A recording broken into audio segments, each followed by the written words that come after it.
Happy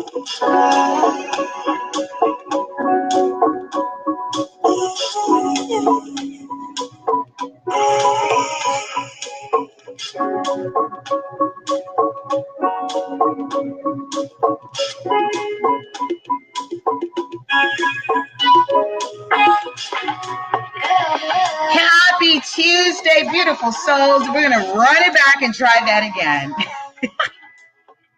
Technical difficulties, but it's all good. Happy Tuesday. We are connecting live again for our Shift Your Thinking Tuesday episode, where we transform our inner experience to a phenomenal outer experience for 13 minutes of our time. We do it together, we grow together, we build together. Okay, I feel so much better about that. There was so many things that I'm telling you, it's one of those mornings where there's so much happening and it's all good. We have those mornings. Yes, Shift Your Thinking is scheduled at 8:10 Pacific time, 11:10 Eastern, but life happens and we have to make adjustments. It's all good. However, what's important is that we are committed to remain consistent to have the program going.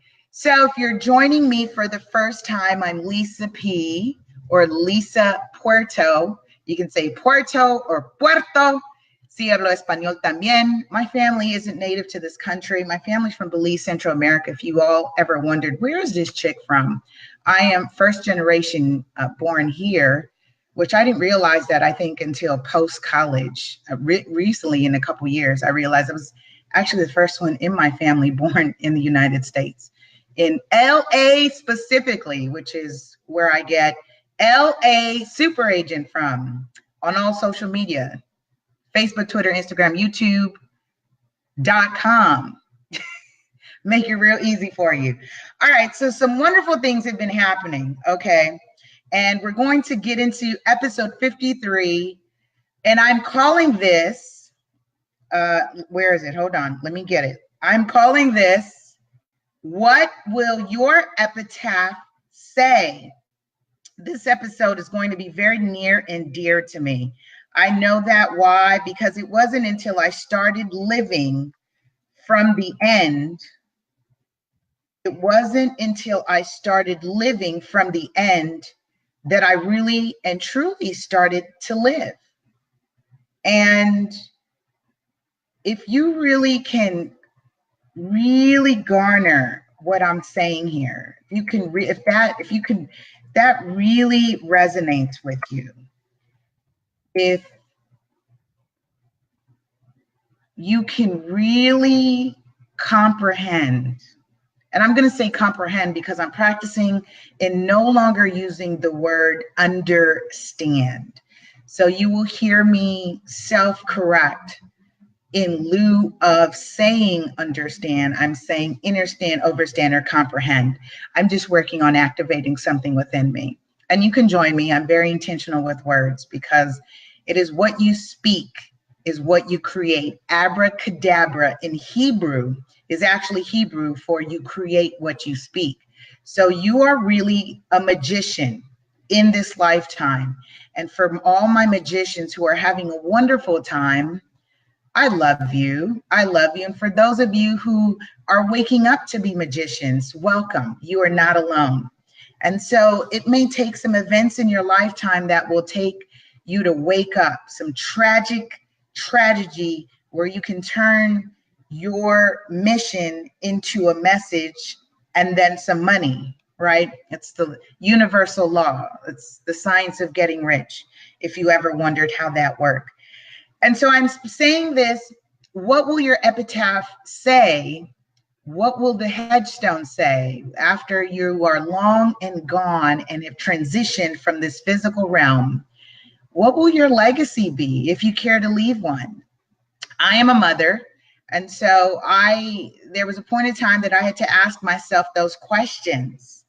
And it got serious when I insured my life And when I say insured my life, I took out a life insurance policy. And if you are young or older, take out life insurance. It's really love insurance. And no one's paying me to say that or anything. But there are two things that really create generational wealth in this time. And that's life insurance and real estate. So I just want to throw that out there. Hello. Welcome. Okay, so quick shout out. Shout out on the Instagram, shout out on Facebook, shout out on the radio podcast. You're listening to iTunes, Google Play, Anchor, Spotify, Stitcher. Hello. So we're continuing our episode from Shift Your Thinking, 200 Ways to Improve Your Life by Dean Del Sesto. We are in episode 53, and I am calling it, What Will Your Epitaph Say? Join in, say hello if you are on the Facebook or Instagram. So this is really near and dear to me, and this is going to be very easy. Good rising, xoxo. Yes. Thinking about your life from the end of it backward is truly forward thinking. So I'm on the section that says thinking about your life from the end of it backward is truly forward thinking. This is really activating a different way in living your life. And this is where I have been coming from. So most folks look at me high energy because I get to start all over every single day. You talk about being reborn. That is when you open your eyes. You get to do it again. And I'm living from a place of the end. I'm already in the end. I already know what it looks like. I already know what songs should be playing, how people should be dressed. I can anticipate what people will say of me based on the way I am living my life, not for social media. I'm just sharing with you because this is my digital footprint for my children's children. And I have said this before on some of the past episodes when I talk about the things that I'm doing through Real Estate 100 Youth Foundation, Ready Set Real Estate TV and radio show, from all the real estate literacy books that I'm designing, from the presentations and the places that I travel and speak and touch. I'm living from the end already. That's the amazing part. That's the truth. That's the secret. Live from the end. I'm telling you, this is going to be fire. And I'm going to really truncate this in the next 10 minutes and we're out because we started late, but on time. You get what I mean? He says the most valuable of our life senses is the sense of life urgency. How synchronistic that I was having all the technical difficulties. Why?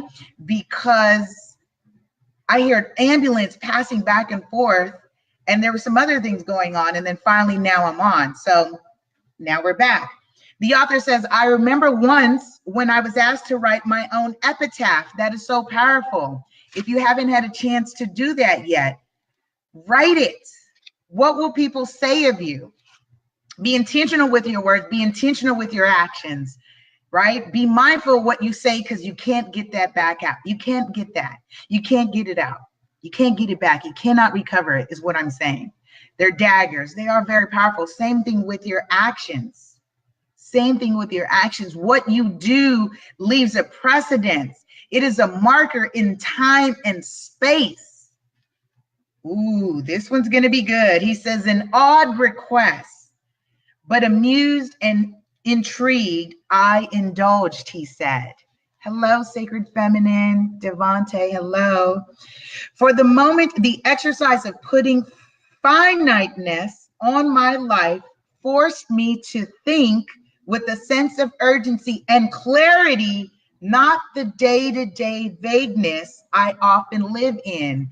Clarity is where we want to be. It's so funny. I brought on a new coach, a new team member to support and build me. And you do need accountability partners. You do need people that are special to help design your life. And so I'm really excited about working with him because I'm activating more of my feminine principle, my divine energy. And he says to me, Goddess Mother is a gangster. He says, Goddess Mother is a gangster. And he said, but you have to learn how to operate in her feminine energy. that is where I truly want to operate more from, especially because when I'm in business and I'm in a world negotiating with men, you know, I'm carrying more of some burdens than I would like, which is why I'm thankful for my business partners and for the men and the kings in my life, because then I can be a woman acting in my grace. There are certain things in this life I do not want to do that I will allow my king to do. I want my king to do those things because he is designed to do that. I would want to activate more of the incubation energy in me, where I incubate, manifest, co-create. Yes. So as we're talking about living in the end and activating that, he says, being more of a visionary than a planning type, I always envisioned there was no need for urgency and figured, who needs the stress now? The author says, I'll put it off until later. How many of you are putting it off until later? I already know what the call to action is going to be at the end of this right now. I'm going to say it right now in case you have to go, or if you catch it on the replay, right? Write the epitaph. Write your epitaph. What will it read? How will it be? What will it say? How will it look? Write it. Do not be afraid that you are going to die, because that is a fact of life. But in the meantime, when you already know what it looks like, that's when you start to enjoy life. That is where I have been, in true enjoyment of it. Oh my goodness. Come on, y'all. Come on. He says, now that a few years, he says decades have passed, I call my youthful thinking the trap of I've got boatloads of time. How many of us think we have lots of time? I cannot believe that I'm already into year 7 of my 10-year plan. I have put out a 10-year plan. I'm already in year 7. I remember when I first jumped into real estate in 2006, I had a vision of what 10 years in this industry would look like for me. I really wanted to be the go-to person in this industry. I wanted, when people thought of real estate, they thought of me. And that was ambitious for a 21-year-old. Very ambitious. I mean, not even coming from a generation or family of real estate professionals or real estate literate people. But when I jumped in this industry, I already knew what would it look like? What would I say 10 years in? I'm now in year 12. And I am now known as super agent. That is my federal registered trademark that goes along with being creator and founder of Real Estate 100 Youth Foundation, which is this country's first nonprofit that is real estate focused for the youth and young adult. And now I have my own show, Ready, Set, Real Estate, which is a signature show that has representation of diverse people in the real estate industry, which the mainstream media does not offer. Would you say that I am right on plan with what my epitaph will say of me? Yes, because I wrote it. I took the time to write it, to write what the end will say. What will it look like? Don't be afraid to live in the end. It is coming. It is the inevitable. Be very comfortable with it. He says, actually, we don't. Time is like rust. Momentum builds as time goes on. Absolutely. I've actually declared adding to my notch, adding to my career and pursuing a dream of mine. I won't share it now. I'll share it when I step in fully into that. But I am moving forward and stepping into a childhood dream that complements real estate. Actually, everything I do is surrounded with real estate. But isn't it funny that, as he says, time goes on, momentum builds. You might as well. There's a saying that, you know, how long will it take for you to do XYZ? 10 years. Guess what? 10 years still has to pass, so you might as well. The foresight of realizing how short life is should force everyone to put a little more effort into seeing into the later years. Again, do not be afraid to live in the end. It is the inevitable. He says there's a great value in thinking through the details of our total life picture and working toward the end we desire. That is the place in which you can control is the end. Listen. That is what you are writing, creating as co-creator. That is what you create. The end, instead of being happenstance or wind in the leaf or the supporting actor in someone else's story. That is where this is so much fun right now. It really is right now. This is where it's so much fun because you are co-creating it and you are looking at all the other supporting actors who are playing out their roles and their parts. That is where I can live and love freely. I mean, really love, because when I say this, I really love you. And why is that? Why is it that I can truly love you? Because I love myself. I cannot give you what I do not possess. I cannot give you that. And think about that. When we talk about on the past episodes, we are in relationship with everything and everyone. They are a reflection of you. You are projecting that, which is why on episode 51, I think we talked about it is not possible for you to harm yourself when you are the projectant, when you are the one doing the projection. All right. I know this it's the book. We get to go deeper and deeper and deeper. We are really delving here, but this is what we are talking about when we're saying improving our lives, living in the end. He says, when we take the time to see what's really achievable in the time we have left, it will sober us right up to what we'll need to do in the present time to have the future turn out the way we envision. He says, this is the true beginning of a great ending. Or one day you'll wake up and realize the years left simply can't add up to what you thought and dreamed about. He says the clock is ticking. I shared this the other day and I'm quoting someone, and I'll leave you with this. That's it, you guys. Imagine that. 13 minutes went by really quickly. These are some gems for us to activate our super you. He says, the clock is ticking. And I leave this with you. The best way to create, the best way to know the future is to create it.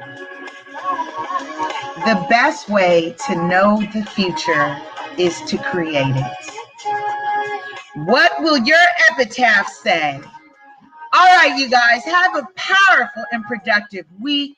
I love you, love you, love you. I'll see you next week on episode 54.